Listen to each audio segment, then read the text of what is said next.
Welcome to my channel, The Candy House, more like the glow season. This is the part where I rap. Welcome to my channel's banger from Letsdohair. Don't forget to hit me up on my social site, Snapchat, Instagram, Facebook, Twitter. Yeah, I'm living right, blessed life, and we know we gon' keep it blessed. Oh, just like, subscribe, comment, let me know what you think.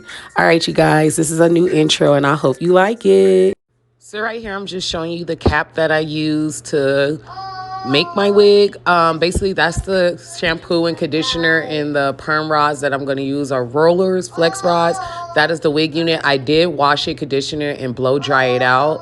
I did not flat iron because I feel like it was going to take too much, but I did go ahead and put the rollers onto my wig that I made, and I'm just going to be showing you guys how I basically wrap it. It's nothing special. You wrap it how you want to, but this is how I wrap mine. I wrap mine going downwards into a swirl so I could get like a different type of curl.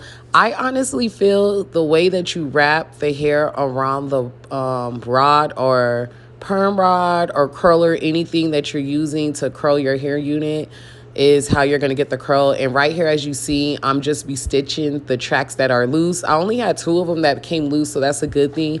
Honestly, I feel like this wig is going to do me good. I use this wig as like a hairpiece that I wear for when I want to have good hair styles or when I'm trying to rock my hair. So honestly, this is kind of like an important hairpiece. I did bleach the bundles to myself at the end of the video, and some time during like my intro or something, I show kind of clips and videos of the hair. If you look at previous videos, I did actually use the same bundles that I sewed in, and I just made a wig. Like I said, the way you take care of the hair, that's how it'll stay good. I do plan to change the color of this wig. That's why I did bleach it. That is my little boy running around playing.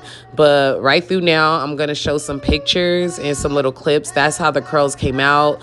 I did enjoy it. I did like it. I think it's beautiful. But right through now, like I said, I'm bouncing through wigs and braids. So I do have a glow season bundle where the hair is the sweetest. I actually have another video that I'm going to upload where I did a crochet wig. And this is how it looks when I have a sew-in and my leave out. Basically, I wet the hair back up, and that's at its natural state. I do a little, gots to be glue to hold it down, and did a little swoop and styled it for you guys. Okay. All right now. Gucci powder slippers. Pop them tags. Okay. So honestly, this is, like I said, my human hair wig that I made. I adore it. I like it. I will drop more about this video. I will drop more about this hair. I'm sorry, you guys. I'm just excited that I'm back with the videos, but I will drop more about this hair unit to give you guys more insight. Dark skin, purple hair, stingy, weird, or hard to share. But anyways, I wanted to just show you guys that, yes, if you take care of your human hair bundles, you can make them into a wig, and your wig will do good by you. I am into big poofy hair. This is how it looked when it was in the sew-in, but I like big curly hair. So like I said, I'm going to probably put like a cellophane over it. And as you can see, my leave. God bless. Thanks for watching. Until next time, I just want to stay beautiful, make a bag, and make my parents happy. Oh, like dang, too sweet.